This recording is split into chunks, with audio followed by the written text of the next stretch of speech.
do this one. Okay, let's try number 19. 13. Oh, that's just one of those. 13, 15, 16. Tell you what, let me get the calculator ready before I finish this. Okay, the question says, first of all, determine if it's a triangle. How do we know if it's a triangle to begin with?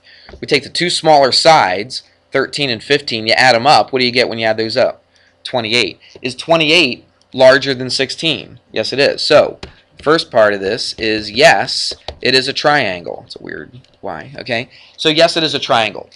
They said, if it's a triangle, determine what type of triangle is it. Is it right? Is it acute? Is it obtuse? So that's what we do here. Remember, this is how we compare it. We compare c squared to a squared plus b squared.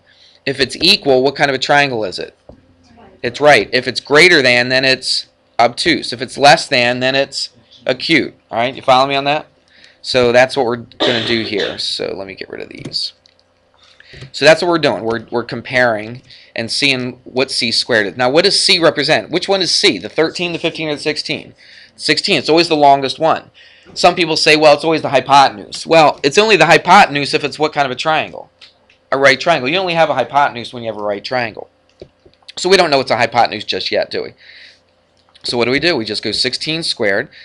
I'll leave this blank right here, and then I take 13 squared plus 15 squared. All right, plug it in and see what you get. So 16 squared, let's see what that is. Oops, turn it on. Thank you very much. That always helps. 16 squared, and that's 256. So that's 256. I should have these numbers memorized. 13 squared plus 15 squared. We just do it all at once. You have it memorized? It says 394. Good.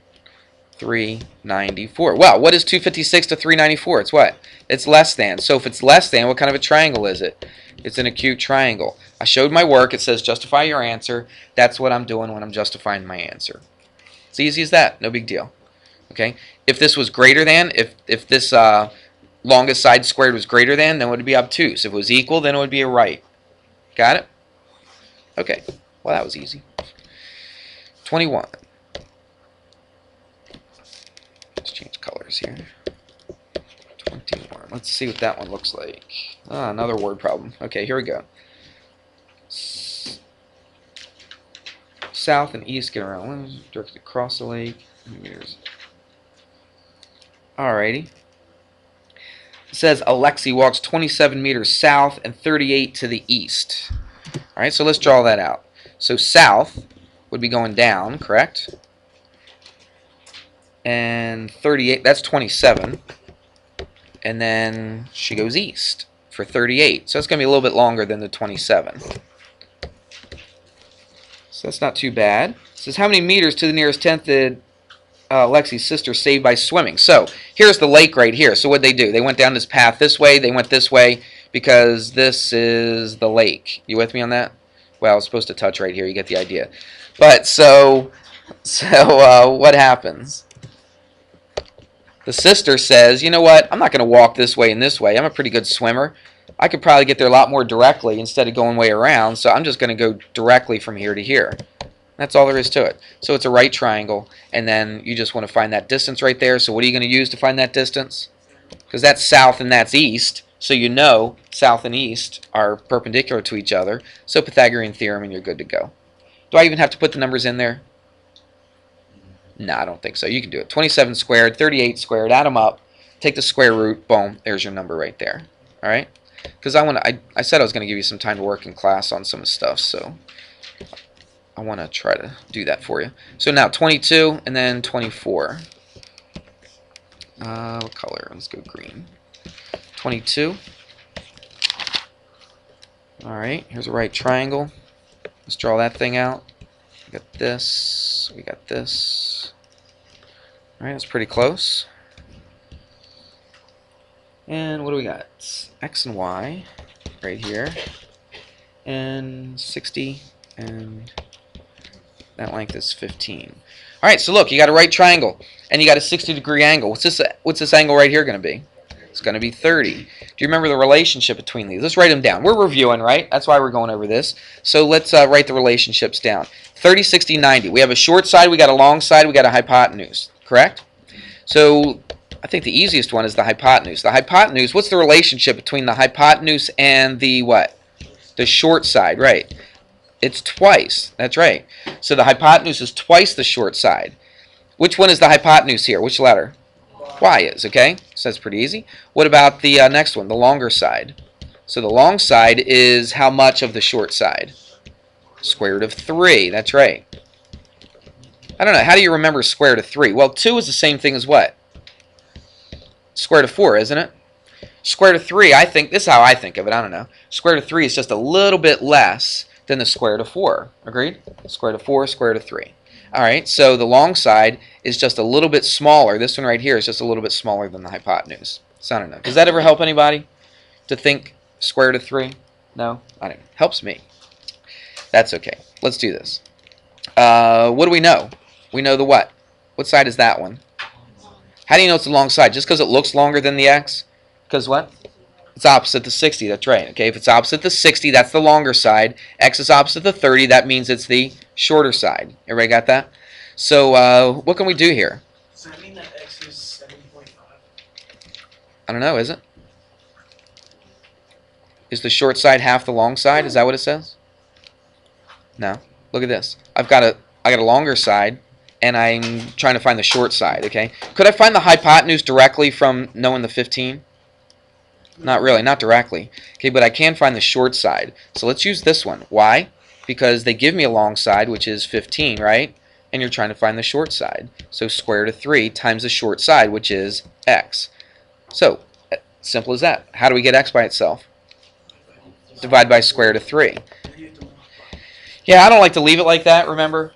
Okay, we're going to change it into, we're going to rationalize the denominator. 15 square root of 3 or 3. Right, very good. So, at this point, you probably can do that in your head, but I'm just writing it down just so you remember how to do this. So what do we have? 15 square root of 3 over 3. Do we leave it like that, though? Now, you can do one more thing. Yeah, because 3 goes into this. How many? 5 times. So x is 5 square root of 3. That's the answer I want right there. Look, I realize that leaving it like this, the value is the same as this, isn't it?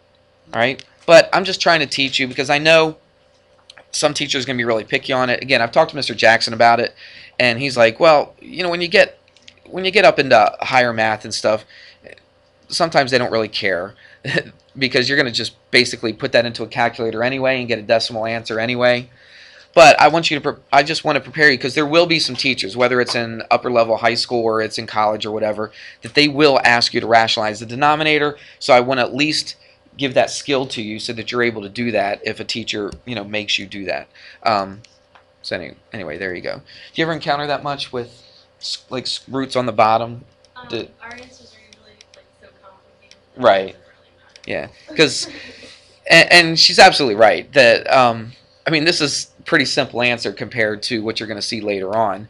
But I guess there are times as far as simplifying things because look, if I would have just kept it like that, I wouldn't have realized that you could, you know, cancel something out here. So I don't really know the reason why people decided you can't have a square root on the denominator. I've never been given a good explanation for that, but a lot of teachers are going to make you do it. So I just want to at least show you how to do it here. Okay, enough of that.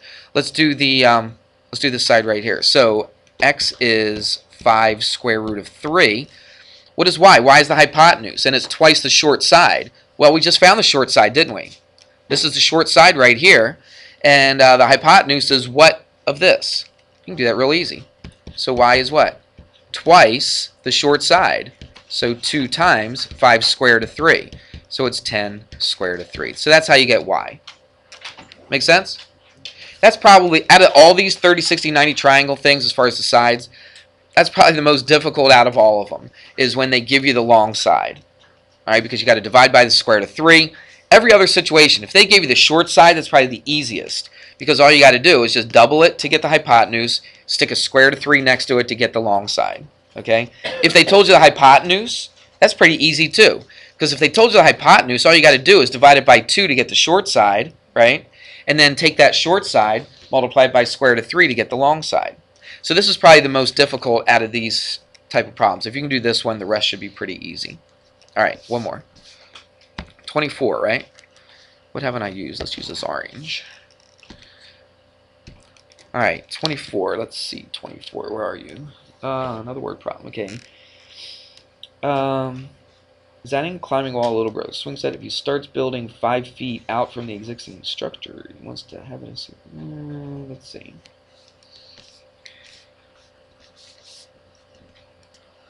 Alright, so here we go. Here's the swing set. We'll just use, I know we are, sorry.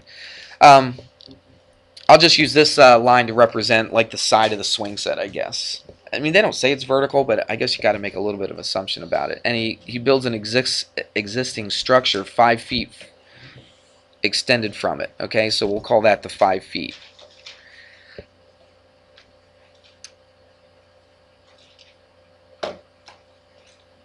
Yeah, it just depends on. We don't know how tall the swing set is, do we? We don't know if it's shorter or longer than this extension, you know, onto it. So you could have drawn it like this, right? Let me move this up a little bit. Or you could have drawn it, said, wait a minute, this structure could have been a lot taller, and then the 5 feet might have only been like this. Because it didn't say in this problem either way, did it? On the way it looks. So, and it says it's got a 60-degree angle in it. Yeah. So, you have a couple different situations, don't you? This could be the 60-degree angle, or what? This could be the 60-degree angle. So you're not really sure, are you? So when I read the answer, I just gave you one answer because I was looking real quick, but just all depends. Yeah, so it all depends on which one you do. And let's do a couple of these. And it says it's 5 feet, right? So that's 5, and we'll consider that 5 as well. So if this is 60, then this is what? 30. So this is what? The long side, right? So just like before, how do we find... yeah, on this one it's the long side. On this one it's the what? It's the short side. So it all depends on this. So yeah, if this is, let's do this one. This is easier. If this is a short one, then the hypotenuse would be what? 10. All right, and that's the answer that they're looking for right there. Because they say, how long should this wall be? It's a climbing wall, I guess. Okay, it slants up a little bit, 60, you know. So this wouldn't be much of a climbing wall, I guess, would it? Because if it's slanted kind of low like that, you'd probably just walk up that thing. But at a 60-degree angle, that's probably more of like a climbing wall. Would you agree? Especially, it's a swing set. It's probably for a little kid, you know. So that's probably more likely. But you never know. Could have made a real simple little climbing wall that they could have just walked up. How would you do this? We basically did this problem just earlier. Okay, if this was 5, let's find the short side. So remember what that is? The long side is equal to what? Square root of 3 times the short side. Okay, I would write that down if you're not really, you know, real good at that. So the long side is 5. So basically, watch. If you knew the short side, you would multiply by square root of 3 to get this. Well, if you knew the long side, what would you do to get back to the short one? You would divide by square root of 3, right? So it's basically just 5 divided by square root of 3, which is 5 square root of 3 over 3. All right, that would be this one right here. Now, why did I find the short one? Because I don't have a direct relationship between the long side and the hypotenuse on this, do I? All right, but if I know this, then I can find this one right here. If I know the short side, what's the hypotenuse to the short side? Let's double it, right? So it would be 10 square root of 3 over 3. Now, of course, if you were building this thing, you wouldn't go to the to Lowe's to get some lumber and say, well, how long would you like this piece of wood? Well, I'd like it about 10 square root of 3 over 3. I mean, that would be silly. The guy would look at you and say, well, you know, just go somewhere, I guess. I don't know. So you would actually stick this in a calculator. So there are reasons, right, to put stuff in a calculator, and that's what I would do right there. I'd put it in a calculator, and you could figure out how long you wanted it. This probably is more to real life, I guess. Don't you think? If he was doing a climbing wall, it would probably be a lot steeper. So that's why I read off that answer right there. But to tell you the truth, that would be an acceptable answer as well. All right, enough of that. Did we cover them all? We did. Okay, so what you're doing today is you're doing the rest of them. So you're going from, what, 34? 34 to the end, which is 41. All right? Yeah, you can put it all together. Yep, it can be all together. So you're not going to turn that one into me. Just stick it on the one paper. I'll give you 10 points for it, okay, since we did it in 2 days. And so there you go. So what pages is that? That's pages 604. 603 and 606. Well, this one started at, actually, this started at 605. 605, 606. All right? So there you go. Just finishing that up. Remember, when is our test? Thursday. Okay, so Thursday is the test. What's the date on Thursday? It's the 17th, I think. So it's 3/17. All right, there you go.